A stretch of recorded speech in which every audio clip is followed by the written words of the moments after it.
Sveiki. Šiandien pakalbėsime apie Palangos miesto savivaldybės korupcinę bylą. Spalio 17 dieną Klaipėdos apygardos teisme, tai yra šiandien, buvo nagrinėjama byla dėl papirkinėjimo, dokumentų klastojimo ir kyšininkavimo. Viskas prasidėjo 2022 metais, kai verslininkas, siekdamas sumažinti savo žemės mokestį, kalbėjo dėl vieno įmonės sklypo, jis pateikė suklastotus dokumentus Palangos miesto savivaldybei ir jį tai pakurstė padaryti viešojo skyriaus vadovas Petras Keinys ir jo pavaduotoja Danutė Mikienė. Tai visa šita istorija nuo to ir prasidėjo ir pasiekė teismą, tai yra ne pirmas viešas bylos nagrinėjimas. Aš norėdamas pasižiūrėti į akis ir tiems pareigūnams, kurie atstovauja mus, noriu paviešinti iš tikrųjų, koks yra teismo procesas ir kur mes esame.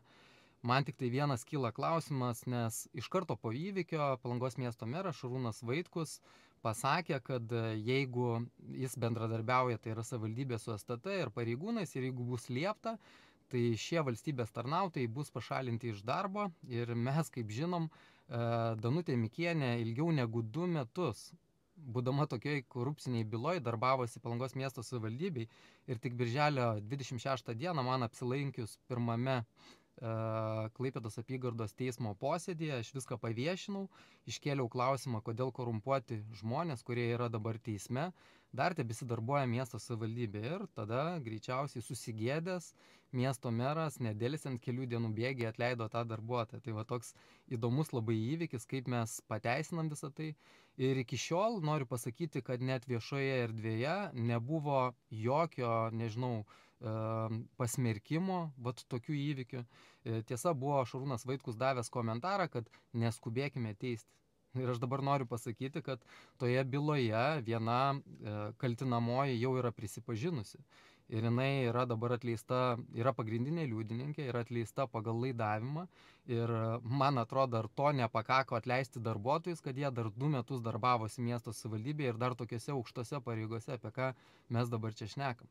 O sugrįžtant į šiandienos dieną, štai ta minima liudininkė, kurios parodymais yra ir visa šita byla, jinai atsisakė šiandien liudyti, grįsdama tuo, kad įstatymas numato tokią teisę neliudyti prieš save, kad nepakenktum savo, savo artimiesiems, šeimos nariams.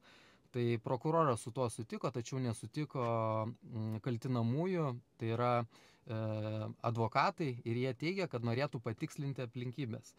Tai sekančiame teismo posėdėje teisėja nutarė, kad lapkričio 24 dieną, į kurį aš jūs visus ir kviečiu, bus tikslinamos aplinkybės. Ir kas dar įdomiau, pareigūnai atliko labai gerą darbą, tai dėkoju pareigūnams, kriminaliniai žvalgybai, STT pareigūnams, bus paviešinta vaizdo medžiaga, garso medžiaga, bus galima pasiklausyti, kaip viskas vyko. Ir tokie įvykiai iš tikro yra labai negerai mūsų bendruomeniai, kad vyksta Palangos miesto savivaldybėje. Taigi norėsis išgirsti teismo posėdėje, kokius pasiaiškinimus duos, kad būtų galima viešai paskelbti, kad žmonės žinotų, nes tam juk ir yra vieši posėdžiai. Na, o kitas toks įdomus aspektas, kad nepasirodžius šitai liudininkiai, nes jai kaip ir buvo leista nepasirodyti, tačiau vis tiek ji turės dalyvauti gyvai, nes primiktinai advokatai prašė ne nuotoliu dalyvavimo, bet gyvai. Tai sekančiame posėdį jinai vis tiek turės duoti parodymus, galės neliudyti prieš save, jeigu bus tokios aplinkybės, kad nepakenktų savo.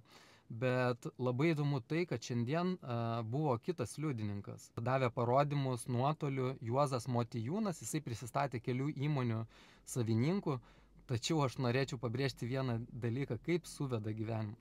Dar prieš 2 mėnesius berods aš Circle K degalinėje Palangoje sutikau tą patį žmogų ir mes pasisveikinom ryte ir jisai, kadangi mane pažįsta, jisai prisistatė Palangos tilto savininku.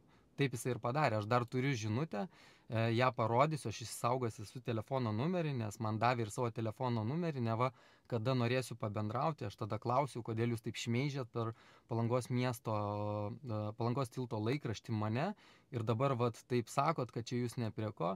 Iš tikrųjų dar buvo tokia įdomi aplinkybė, kad Juozas Motiejūnas pasakė, kad neva tai nesutarė su miesto meru ir jisai jam nepatinka, bet man labiau kyla klausimas, kokiomis aplinkybėmis vat į teismo posėdį mes matom Palangos tilto savininką, taip kaip jisai teigia man, šitą informaciją aišku galima registrų centre patikrinti, nes čia yra viešojo informavimo priemonė, tai yra laikraštis, tai tą informaciją galima gauti apie akcininkus. Tai vat man klausimas yra, vėl mes matom tuos pačius Palangos miesto savivaldybės išlaikomus laikraščius, dabar to laikraščio, kaip jis pats teigia savininkas, man prisistatė, duoda parodymus, tai klausimas, aišku, tas žmogus davė priesaiką, kad jisai sakys teisybę, bet vėl čia yra kaip ir interesų konfliktas, nes sakykim, kad šita yra Palangos miesto savivaldybės korupcijos byla, o Palangos tiltas gauna išlaikymą iš Palangos miesto savivaldybės už straipsnių viešimą, tai aišku, kad tas laikraštis nerašys blogos informacijos, tai aš norėčiau paprašyti laikraščio redaktoriaus ir direktoriaus Lino Jagelavičiaus, kad jisai patikslintų, kokiomis aplinkybėmis, kaip teigia pats Juozas Motiejūnas, nes man pats sakė, kad yra laikraščio savininkas Palangos tilto, kokiomis aplinkybėmis ir kaip jis atsidūrė teisme. Labai įdomu būtų.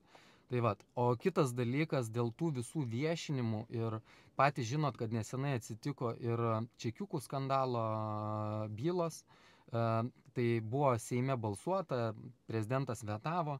Ir iš tikrųjų aš esu kategoriškai prieš tokius dalykus, nesvarbu kokia yra suma, vagis yra vagis. Ir kas daugiau negu konservatoriai iš tikrųjų bandė sakyti, kad va, tai čia dabar yra išteisinami dėl tokių sumų, bet aš noriu priminti, kad Šarūnui Vaikui, kad jūs pats esat konservatorius ir pas jūs korupciniai byloje buvusi moteris tokiuose aukštose pareigose dar 2 metus darbavosi. Tai jūs parodykite tą tokį politinį stuburą, kaip parodėt su kultūra, bet tai turi būti ir korupcija. Kodėl mes to korupciją nematome, tik tai kultūroje. Man užkliuvo dar toks įdomus faktas, kad 2023 metais LRT straipsnėje paskelbtame kalba ėjo ne tik tai apie kyšius, bet ir apie 30 000 eurų kyšį. Ir įdomu, kur dingo kalba vis apie tuos eurus, ar tai įrodymų pritrūko. Tai va, dalinuosi ir straipsnių LRT. O kitas dalykas, ir tas pats Petras Keinys, nežinau, žmonės turbūt nežinojo, bet jisai jau nekart atsidūrė tokioje situacijoje ir jisai buvo pašalintas iš aukštų pareigų Šiauliuose, buvęs policijos pareigūnas, pašalintas už pareigūno vardo pažeminimą. Kitas dalykas, pirmame posėdėje, birželio 26 dieną, buvo toks įdomus faktas. Kadangi kalba eina apie pirkinėjimą, tai yra ir vynas, ir gurmanų rinkinys, ir kvepalai, tai noriu pasakyti tokią aplinkybę, kad buvo šventės ir Petras Keinys teigia, kad atsinešė tą vyno butelį į svečius kartu su Danutė Mikienė gėrė. Ir Danutė Mikienė teisme sakė, kad pradėjus gerti tą vyną, jinai kaip ir gailisi, kad jį gėrė, nes suprato, kad neva tai tas pats butelis, kurį gavo kyšį. Tai man klausimas kyla, ar Danutė jūs tą vyną supratot, kad tai kyšinis butelis, kai jūs atsidarėt, ar kai užgėrėt alkoholio, kai ištuštino tą butelį.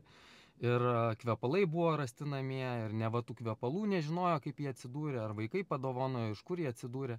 Tai vat, labai įdomus tokie dalykai, bet noriu pasakyti, kad mes, nesvarbu kokia tai yra partija, konservatorių, liberalų, Nemuno aušros ar socialdemokratų, korupcija, visi vagys galvoja, kad jie yra labai protingi ir jų niekas nepagaus. Nesvarbu kokia yra partija, nesvarbu koks tu esi žmogus, kam priklausai, jokių užuolankų negali būti, visi atsakysit prieš įstatymo raidę. Tai va čia yra puikia pamoka, kaip suveikia pareigūnai, STT pareigūnai, kriminalinės žvalgybos pareigūnai ir prokuroras, dabar ir teisėja.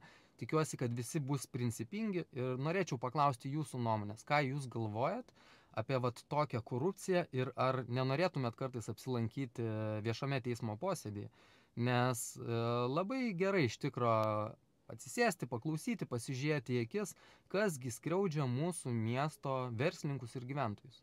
Taigi lauksiu jūsų komentarų, nepamirškite pasidalinti šituo įrašu ir sakykite, ką galvojate.